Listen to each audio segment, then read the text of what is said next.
Armoor municipal నూతన చైర్మన్గా గోనె లహరి, వైస్ చైర్మన్గా కాటిపల్లి వెంకటరెడ్డి నేడు పదవి బాధ్యతలు స్వీకరించారు. ఈ కార్యక్రమానికి ఖనిజాభివృద్ధి సంస్థ chairman Iravatri Anil, Urdu academy chairman Tahir Bin Hamdan, cooperative union chairman Manala Mohan Reddy, TPCC అధికార ప్రతినిధి AB Srinivas Chinna, Congress party నియోజకవర్గ ఇన్ఛార్జ్ ప్రొద్దుటూరి వినయ్ కుమార్ రెడ్డిలు ముఖ్య అతిథులుగా హాజరయ్యారు.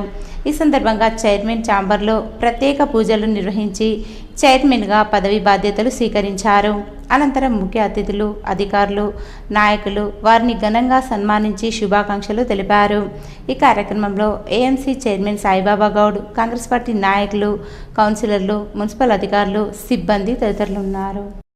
మహిళలకు కాంగ్రెస్ ప్రభుత్వం మంచి గుర్తింపు ఇచ్చి మున్సిపల్లో అత్యధిక శాతం మహిళలకు రిజర్వేషన్లు ప్రకటించడంతో ఈ రోజు నేను చైర్పర్సన్గా ఎన్నికయ్యే అవకాశం వచ్చింది. నాతో కలిసి 18 మహిళలు ఈసారి మున్సిపల్లో కౌన్సిలర్గా ఎన్నికవ్వడం ఎంతో సంతోషంగా భావిస్తున్నాను. ఈ రోజు నాకు ఎంతో గర్వకారణమైన రోజు. మీరు అందించిన ఆశీర్వాదం, నమ్మకం, అదే మద్దతుతో నేను ఆర్మూర్ మున్సిపాలిటీ చైర్పర్సన్గా బాధ్యతలు స్వీకరించడం నాకు చాలా ఆనందంగా ఉంది.